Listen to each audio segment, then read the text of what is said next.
क्या हुआ जब अचानक प्रयागराज महाकुंभ में प्रकट हुई वानर सेना और उन्होंने बचाई एक 9 साल की बच्ची की जान। क्या है इस घटना के पीछे का रहस्य, जिसे हनुमान जी के साथ भी जोड़कर देखा जा रहा है। हाल ही में प्रयागराज महाकुंभ में हुई यह एक बहुत बड़ी चमत्कारिक घटना है, जिसकी एक एक सच्चाई आज की इस रहस्यमय वीडियो में हम आपके सामने रखने वाले हैं। वीडियो को बिल्कुल अंत तक देखते रहे। सबसे पहले महादेव के सच्चे भक्त इस वीडियो को लाइक करके कमेंट बॉक्स में हर हर महादेव जरूर लिखें। 13 जनवरी से प्रयागराज में दुनिया का सबसे बड़ा महाकुंभ लगने जा रहा है, जो 144 साल बाद लगने वाला एक पूर्ण महाकुंभ है। भारत के 4 शहरों में कुंभ मेले का आयोजन होता है, जिसमें प्रयागराज, हरिद्वार, नासिक और अवंतिका नगरी उज्जैन शामिल होते हैं। लेकिन पूर्ण महाकुंभ 144 साल में केवल एक बार लगता है और इस महाकुंभ में स्वयं देवी देवता गंगा नदी में शाही स्नान करने आते हैं, और जो भी इस महाकुंभ में शामिल होता है और संगम में स्नान करता है उसकी मुक्ति का मार्ग तय हो जाता है, क्योंकि ऐसा माना जाता है महाकुंभ के 1 माह के दौरान गंगा नदी स्वयं अमृत बन जाती है, और जो भी यहाँ पर आस्था की डुबकी लगाता है उसके सारे पाप नष्ट होते हैं और वो इंसान जीते जी स्वर्ग प्राप्त कर लेता है। और इसी चाह में देश दुनिया से कई श्रद्धालु महाकुंभ में पहुंचते हैं और संगम में डुबकी लगाते हैं।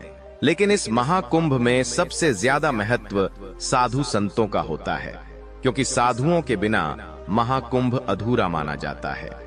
उनके विभिन्न अखाड़े, उनकी भगवान के प्रति भक्ति और उनकी तपस्या महाकुंभ में आकर्षण का केंद्र होती है। सब लोग गंगा स्नान के साथ अलग अलग प्रकार के साधुओं को देखने भी महाकुंभ पहुंचते हैं, और इसी महाकुंभ में देश दुनिया से लाखों साधु पहुंचते हैं, जिसमें कोई कांटों पर लेटा हुआ होता है तो कोई भस्म लगाए हुए होता है। कई साधु ऐसे देखने को मिलते हैं जिन्होंने गहरी तपस्या की होती है, जिनके आशीर्वाद मात्र प्राप्त कर लेने से जीवन के सारे दुखों का अंत हो जाता है। ऐसे में मध्य प्रदेश के इंदौर शहर में रहने वाले विश्वास जी उपाध्याय महाकुंभ में शामिल होने के लिए बहुत बेसब्री से इंतजार कर रहे थे। वे सनातन धर्म के बहुत कट्टर थे और 12 साल में लगने वाले थे। हर महाकुंभ में शामिल होते थे। इस बार वो अपने पूरे परिवार के साथ प्रयागराज के महाकुंभ में जाने वाले थे। उनके परिवार में उनके माता पिता, उनकी धर्मपत्नी आरती और 9 साल की बच्ची नेहा थी। विश्वास जी प्रयागराज महाकुंभ जाने के लिए ट्रेन के टिकट पहले से ही करवा चुके थे, और महाकुंभ शुरू होने से 1 सप्ताह पूर्व ही वे ट्रेन पकड़कर अपने परिवार के साथ प्रयागराज के लिए निकल गए। लेकिन उन्हें इस बात का अंदाजा बिल्कुल भी नहीं था कि प्रयागराज महाकुंभ की भयंकर भीड़ में उनके साथ एक ऐसा हादसा होने वाला था जिसे वो जिंदगी में कभी भुला नहीं पाएंगे। महादेव उनके साथ बहुत बड़ी लीला रचने वाले थे।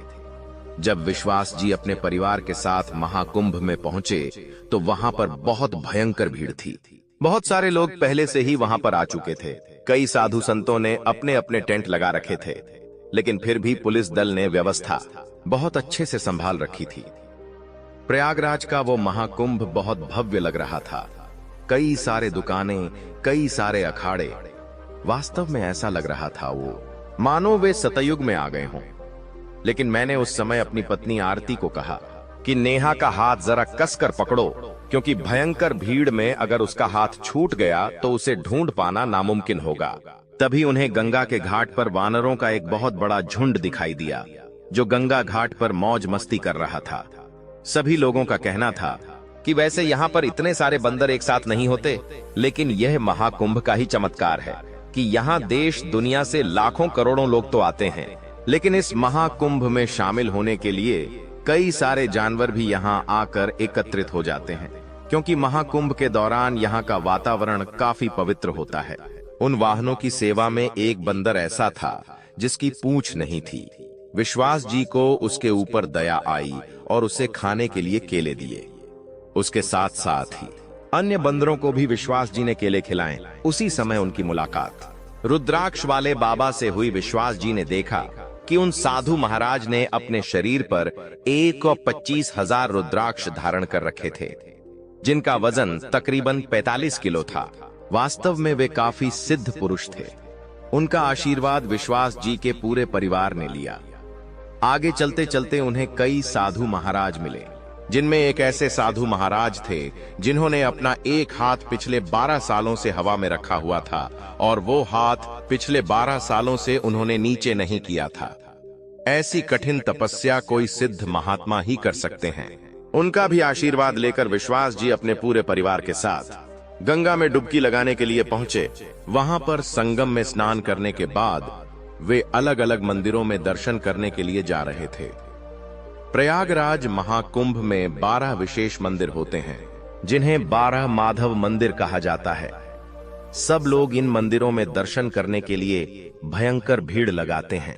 जब विश्वास जी अपने परिवार के साथ महाकुंभ मेले में घूम रहे थे, उसी समय एक खबर निकल कर आई कि कुछ ही देर में महाकुंभ में चाबी वाले महाराज पधार रहे हैं, जो अपने 720 किलो की चाबी रखते हैं और वे बेहद ही प्रसिद्ध हैं। तो सभी लोग अचानक से बहुत ज्यादा भगदड़ मचाने लगे, क्योंकि सब उनके दर्शन करना चाहते थे।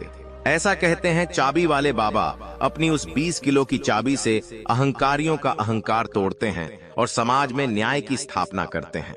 उन्हें देखने के लिए भयंकर भीड़ जमा हो गई और लोग इतने ज्यादा पागल हो गए कि उन्होंने भगदड़ मचा दी। इसी भगदड़ में कई लोग एक दूसरे के पैरों के नीचे आ गए और इसी भगदड़ में विश्वास जी की धर्मपत्नी आरती से उनकी 9 साल की बेटी नेहा का हाथ छूट गया और वो भगदड़ में कहीं इधर उधर घूम गई। जब विश्वास जी की पत्नी आरती ने देखा कि उनकी बेटी कहीं गुम हो गई है, तो उनके पसीने पसीने छूट गए। आरती जी ने विश्वास को कहा कि नेहा इस भगदड़ कहीं घूम गई है, उसका हाथ मेरे हाथ से छूट चुका है। तब में वे दोनों पति पत्नी बहुत ज्यादा आचिंतित हो गए, क्योंकि उस महाकुंभ में भयंकर भीड़ थी और वो केवल एक 9 साल की बच्ची थी। अगर वो भगदड़ का शिकार हो जाए तो उसकी जान पर भी बात आ सकती थी। विश्वास जी ने उनके माता पिता को एक मंदिर के अंदर बिठा दिया और इधर उधर नेहा को ढूंढने लगे, लेकिन नेहा का कोई पता नहीं चल पा रहा था। अब 1-2 घंटे बीत चुके थे। उस समय दोपहर के 2 बज रहे थे। विश्वास जी महाकुंभ के एक ऑफिस पहुंचे और उनसे आग्रह किया कि माइक में अनाउंसमेंट की जाए कि हमारी बच्ची अगर किसी को मिलती है तो वो इस ऑफिस पर उसे छोड़ने आ जाएं। और माइक में पूरे महाकुंभ में ऐलान किया गया कि नेहा नाम की एक बच्ची जिसने पिंक कलर की फ्रॉक पहनी है, अगर वो किसी को दिखाई देती है तो उसे छोड़ने के लिए कृपया करके काउंटर पर पधारें 1-2 घंटे। विश्वास और आरती ने उस जगह पर इंतजार किया, लेकिन नेहा को वहां छोड़ने कोई भी नहीं आया। अब उनकी चिंताएं और ज्यादा बढ़ रही थीं। उन्हें ऐसा लग रहा था कहीं भगदड़ के बीच उसे कुछ हो तो नहीं गया। वे भगदड़ वाले इलाके में भी इधर उधर उसे ढूंढने लगे। अब भगदड़ शांत हो चुकी थी, लेकिन फिर भी नेहा का कोई पता नहीं चल पाया। अब देखते ही देखते शाम के 7 बज चुके थे। नेहा का कोई पता नहीं चल पाया था। इधर विश्वास और आरती सुबह से भूखे थे। उन्होंने अन्न का एक दाना अपने मुंह में नहीं लिया था, क्योंकि नेहा उनकी एक लौटती बेटी थी और वो उससे बहुत प्यार करते थे। वे गंगा के घाट पर बने शिवलिंग के पास रोते रोते दोनों पति पत्नी महादेव से प्रार्थना कर रहे थे कि इस महाकुंभ में आना हमारे लिए सौभाग्य की बात थी, लेकिन अब हमें वो एक बहुत बड़ी गलती लग रही है। अगर हमने हमारी बेटी को खो दिया तो हम आज के बाद कभी किसी महाकुंभ का हिस्सा नहीं बन पाएंगे। जाने अनजाने में विश्वास जी ने अपने मुंह से बहुत बड़ी बात कह दी थी और महादेव ये बिल्कुल भी नहीं चाहते कि उनके भक्त महाकुंभ से दूर रहें या फिर भगवान पर विश्वास करना छोड़ दें। जिसके बाद तकरीबन रात्रि के 8 बज रहे थे। विश्वास और आरती उसी शिवलिंग के पास बिलख बिलख कर रो रहे थे। तभी वहां पर अचानक से बहुत सारे वानरों का एक झुंड प्रकट हो गया। वे अचानक वहां पर कहां से आए थे, इस बात का किसी को अंदाजा नहीं था। उस झुंड में उन्हें वह बंदर दिखाई दिया जिसकी पूंछ नहीं थी, जिसको विश्वास जी ने सुबह बिस्किट खिलाए थे। लेकिन चौंकाने वाली बात यह थी कि उस बिना पूंछ वाले बंदर के हाथ में उनकी बच्ची नेहा का एक रुमाल था।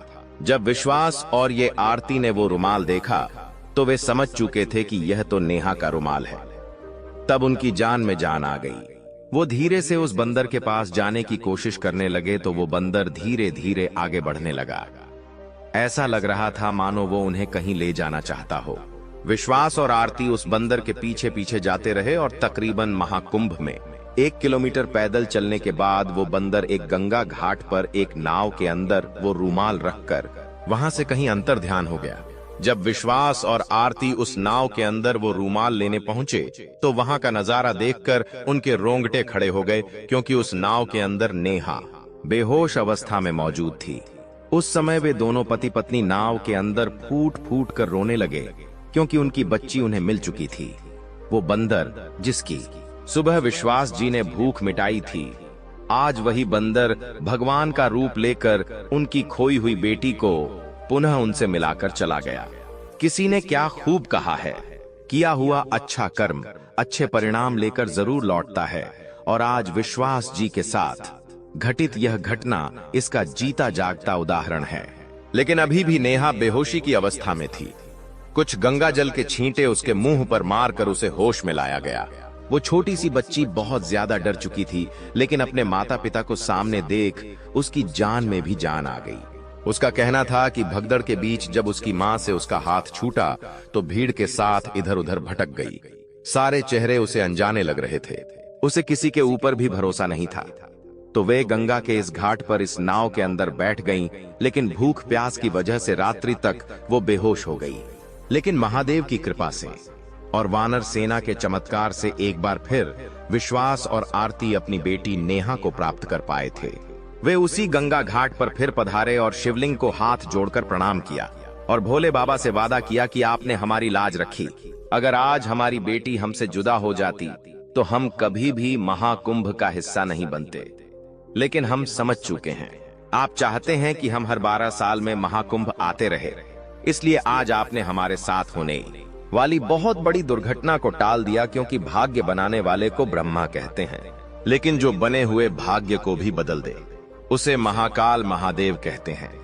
महाकुंभ में हाल ही में घटित यह बहुत बड़ी चमत्कारी घटना है, जिसके बाद विश्वास जी ने अपनी बेटी नेहा को गोद में लेकर पूरा महाकुंभ घुमाया, क्योंकि अब वो और ज्यादा जोखिम नहीं उठाना चाहते थे। अपने माता पिता के साथ एक बार फिर से संगम में स्नान किया और पुनः इंदौर लौटकर आ गए। इंदौर शहर पहुंचने के बाद उन्होंने इस चमत्कार के बारे में अपने सभी यार दोस्तों को बताया और महादेव की इस लीला को सबने साष्टांग प्रणाम किया। इस पूरी घटना को लेकर दोस्तों आप क्या विचार रखते हैं, हमें नीचे कमेंट बॉक्स में जरूर बताएगा। अगर आपको भी आज की यह चमत्कारी घटना पसंद आई है तो वीडियो को लाइक करके कमेंट बॉक्स में हर हर महादेव लिखें, और आप भी हमें बताइए कि आप भी महाकुंभ का हिस्सा बनने वाले हैं। अभी के लिए आप सभी दर्शकों को हर हर महादेव।